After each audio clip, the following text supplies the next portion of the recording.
Today we conclude the Root to Fruit sermon series and how we are to bear the fruit of the Spirit individually and congregationally. Revelation 22 has a glorious vision of a tree of life with 12 fruit next to a river of life. Sam Akin has grafted 40 different types of fruit onto a single tree. These trees are planted throughout the country so that people will stumble upon them and start asking questions. They will eventually look like this and currently produce fruit like this. All these plums were harvested from a single tree in a week. It's a tree from which you have to keep coming back and harvesting yet more fruit. Akin says, the number 40 symbolizes the infinite, a bounty beyond calculation. Like the tree of life in the Garden of Eden, these trees are a potential, the beginning of a narrative that transforms the site they are located in, of hopes that transform reality. Today, we'll look at the fruit of justice on the tree of life. In order to cultivate the fruit of justice, we first need to know how to identify it. Understanding this particular fruit's characteristics is essential to growing it. Otherwise, instead of a succulent fruit, we might end up with fragrant collard greens. While all the fruit of the Spirit are expressions of love, what sets the fruit of justice apart from the rest? What does the fruit of justice look like? I would submit it's a lot like grapes, with Micah's vision of swords beaten into plowshares. Each shall sit under their own vines, and none shall make them afraid. War, by nature, is unjust. In times of peace, grapes flourish. People are unafraid, and justice prevails. God's justice has several characteristics. It derives from God's nature, who is both just and righteous. God's righteous and just character is known through God's law, a law to which God is bound in covenant promises. Because God is just and righteous, God's people are to be the same. God's justice has a special concern for the poor, widows, orphans, and oppressed. The oppressed summon God to restore basic human rights to fair living conditions, land and property, and freedom and security. God opposes oppressors, eliminates inequalities, and creates an egalitarian community. Although righteousness and justice have different meanings in English, both come from a single Greek word, dikaiosune. We think of righteousness as moral uprightness, holy living from individuals that want to live right by God. God's righteousness demands I live right by God. We think of justice as fairness and equity in economic, political, social, and environmental relationships. Justice is holy living from communities that want to live justly before God. God's justice demands we live justly before God. English translators favor righteousness over justice when they come across dikaiosune, and so we often miss things. For instance, Jesus pronounces a double blessing upon those who are pursuing justice in the Beatitudes. Blessed are those who hunger and thirst for justice, for they will be filled. Blessed are those who are persecuted for justice' sake, for theirs is the kingdom of heaven. God's after more than just individual righteousness, but social justice. They are inseparable linguistically and practically. Righteous justice is about right living in all aspects of life, toward God, neighbors, self, and creation. God's justice is restorative, unlike the world's punitive justice. God's justice is one where all things in heaven and on earth are reconciled, healed, and made whole. Like other fruit of the Spirit, justice is connected to the fruit of love, peace, patience, compassion, goodness, faithfulness, and hope. Justice is a particular manifestation of love's other-directedness and one of the most outwardly visible fruit of the Christian life. That's what makes this fruit of justice different from any so-called justice our culture talks about. We now know what a succulent fruit our justice is to be. There are hindrances to cultivating the fruit of justice in our society. The growth of the fruit of justice in our culture is challenging for a number of reasons. There are causes that constrict the flow of nourishment from the root and thereby diminish the fruit. The first impediment is the breakdown of universal norms. After the horrors of World Wars I and II, the United Nations in 1948 adopted the Universal Declaration of Human Rights.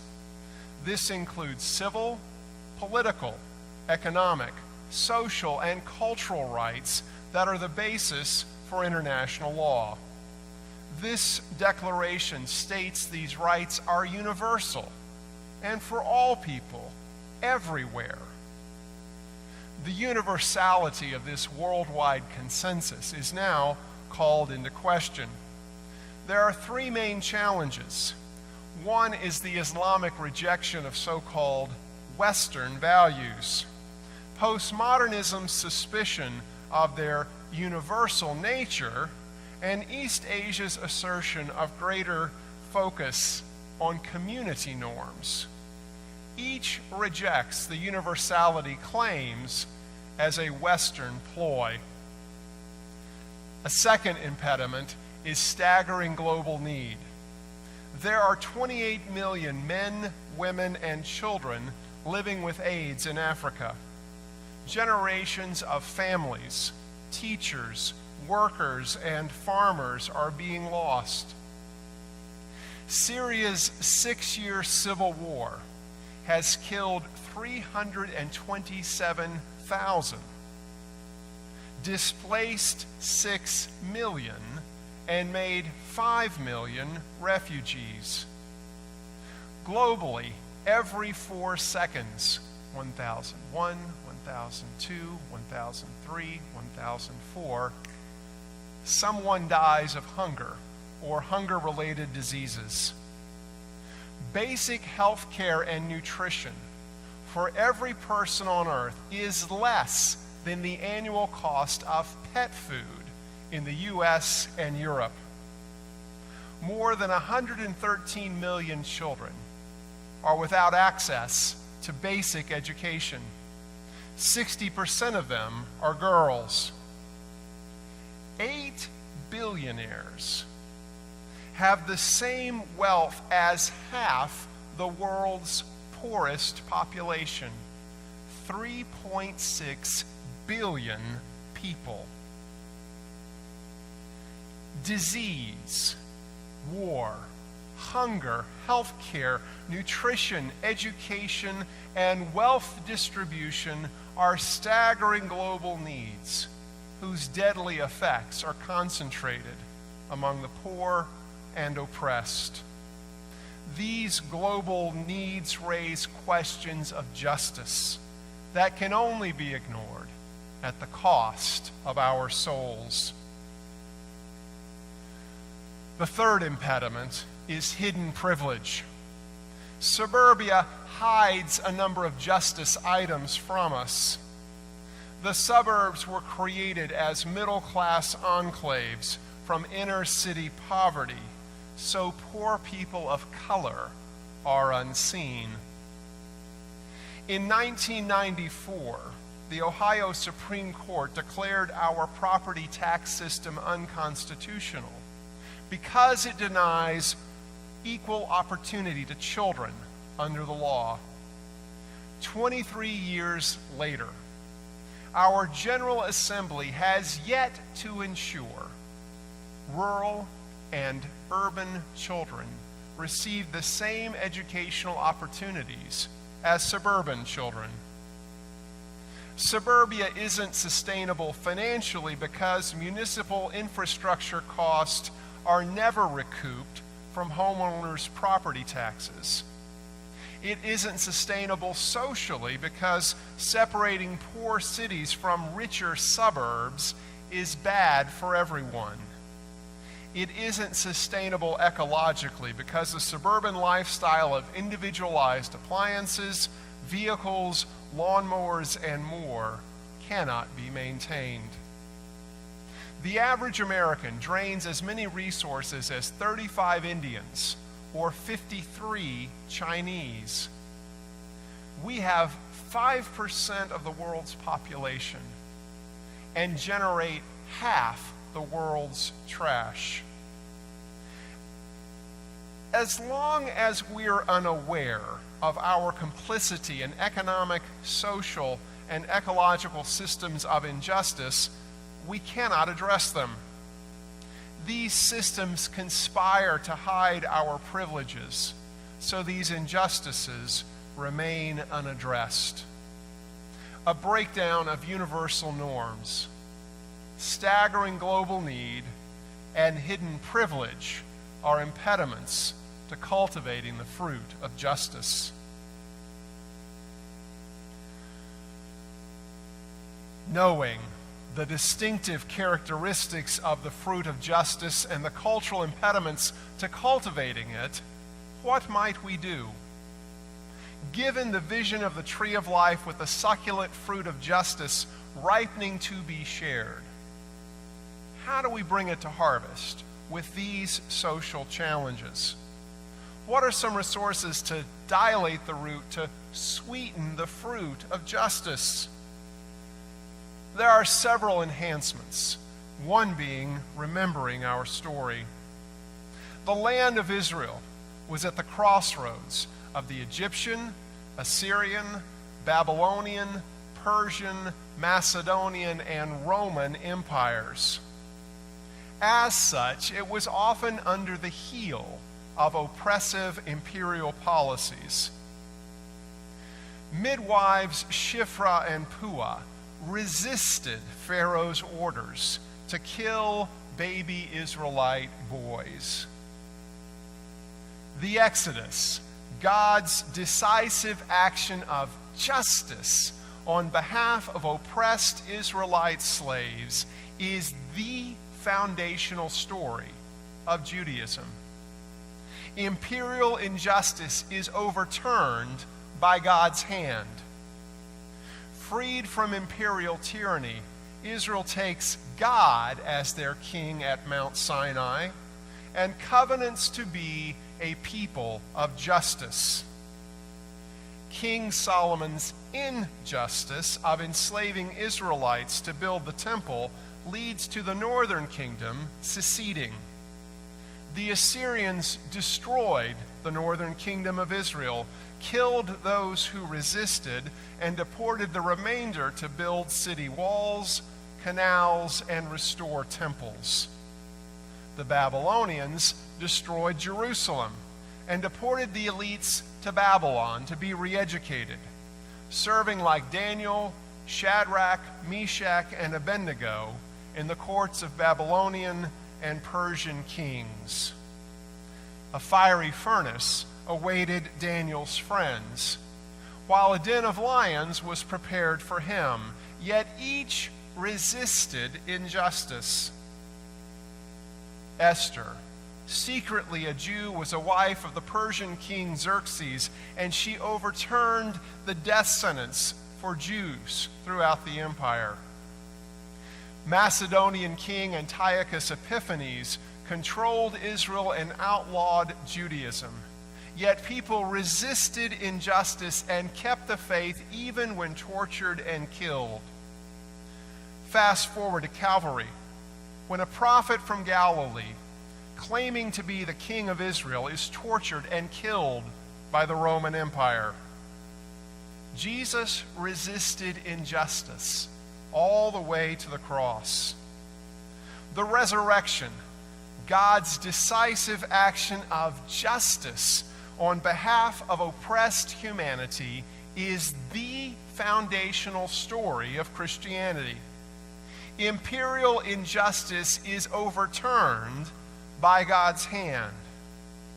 The Bible is united around resisting injustice.